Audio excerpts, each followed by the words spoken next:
Hello， 大家好，这里是扭转乾坤，一个通往阿股大门的频道，阅股无数，通晓股市里的点点滴滴，就从这里开始。上一支影片，小朋友我为大家分享了一家算是非常有名的马股 EMS 公司之一 VS Industry， 看看他们未来的趋势和最近遇到的小麻烦问题大不大？有兴趣的朋友们记得回去观看哦。那今天小朋友我将会来为大家分享一家他们的产品也算是马来西亚人都家喻户晓的，看看他们如今的改变到底会不会是收入和盈利的转折点，从此改写他们的命运呢？那开始前，喜欢我们影片的朋友们记得订阅、点赞，并把这支影片分享出去哦。那今天要和大家分享的这一家公司就是 DRB Hycom， 也就是我们的虎牌国产汽车的母公司。此外，他们也是 Honda 在马来西亚的经销商，占有 Honda 34% 的股权。那其实他们除了拥有这两家最著名的公司之外，他们的业务也是包罗万有。现在我们就来看看，那他们是一家总部位于马来西亚的公司，涉及的领域就有汽车业、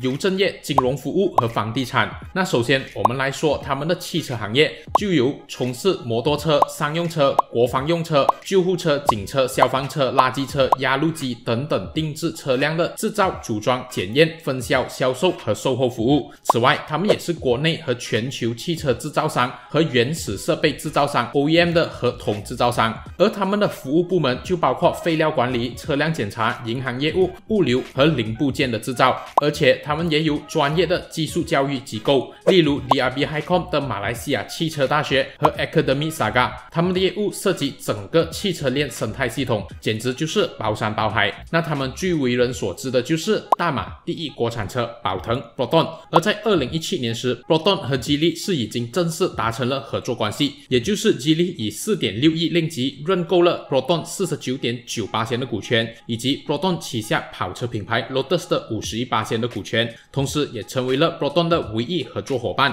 那除了 Proton 之外，他们也同时担任了其他著名汽车品牌的经销商，就比如说 Volkswagen、Honda、Audi、Mitsubishi 等等。之后，除了一般汽车业务之外， DRB Hycom 也是马来西亚领先的国防承包商，参与了马来西亚武装部队军用车辆的开发、组装和分销。旗下的 DRB Hycom Defense Technology Sdn Bhd DefTech 也是他们的旗舰国防公司，主要业务就是不断创新和增强我国的海陆防疫单位。然后他们也有在服务业方面从事多元化业务，其中就包括大家应该都认识的车辆检测服务 Puspakom、 银行业务 Bank Muamalat 和物流服务 Post Malaysia Berhad。 之后他们也有从事教育相关的业务，其中就包括专业技术教育机构，例如 DRB Hycom U 和 Academy Saga。 那 DRB Hycom U 主要是训练技术熟练的工人，而 Academy Saga 则是一家职业培训机构，专注于为 DRB Hycom 的汽车行业的运营建立售后技能。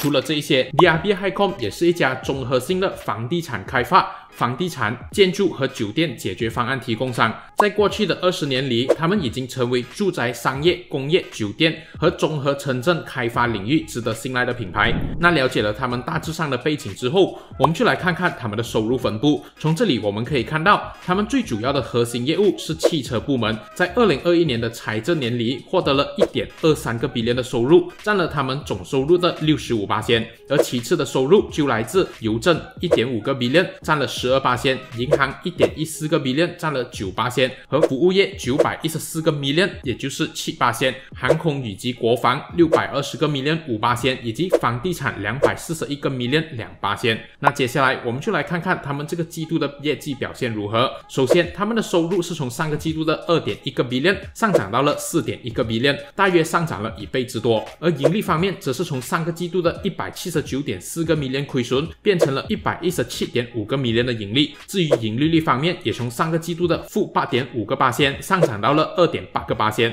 那我们可以看到，这一个季度盈利已经是开始从上个季度恢复，而主要的原因就是因为汽车业务的更好表现。从这里我们可以看到，他们的汽车业务的收入是按年增长了 25.4 个%至3个 billion， 不过其他业务的收入都按年下滑。那至于财务上，他们是拥有着 2.8 个 billion 的现金、2.5 个 billion 的短期贷款以及 5.5 个 billion 的长期贷款，这也代表着他们是一家负现金公司。但是目前来看，他们的财务仍然属于健康状况。那至于现金流状况，他们的营运现金在这个财政年是下滑了71%，从去年的1.5个 billion 下滑到了0.4个 billion， 而主要的原因是因为2021年的前3个季度都是属于亏损状态，而且在他们的银行业务的资产方面也是减少了2.7个 billion， 但是目前最新季度已经转亏为盈，只要在接下来的几个季度保持盈利，基本上没有什么问题，而且投资现金流也是流出了1.69个 billion， 主要都是因为他们在这个季度通过银行子公司收购了1.1个 billion 的投资证券，而融资现金流方面则是偿还了5个 billion 的贷款，同时也在借了5个 billion， 所以基本上没有大改变。所以截至2021年最后一个季度，他们手上仍然握有 3.3个 billion 的现金流。那了解了他们的财务状况之后，我们就要来看看他们的未来前景。首先就是与2020年全国529514辆的汽车销售量相比，2021年的508911辆汽车的销量是减少了20603辆，也就是下降了4%。这也是马来西亚汽车销售量连续第2年下降，之前2021年的销量就比2019年低了 12.4%。那根据过往记录，我们可以看到2020年和2021年时的汽车销量都在政府颁布行动管制令时暴跌，而原因就是因为疫情以及对大多数社会和商业活动的限制，新汽车销售受到严重影响，而且实施行动管制令期间，汽车公司以及汽车装配厂无法经营业务。因此，随着行动管制令以及经济活动的开放，马来西亚汽车协会 MAA 预计今年新汽车销量或行业总销量 TIV 将增长 17.9%， 或91089辆至60万辆的总数。而且目前也有本地组装 CKD 与外国进口 CBU 汽车分别获得100%及50%销售税减免和大马利息低迷的利好因素。而且 Proton 与 Honda 的销售量都是全马第1与第4名，所以这也将会大大增加 DRB HiCom 的收入与盈利。此外 Proton 如今的 X50 和 X70 车款也算是销量最好的车型。不仅如此， Honda 最近也推出了新款 Civic， 相信这也将会大大提升他们的销量。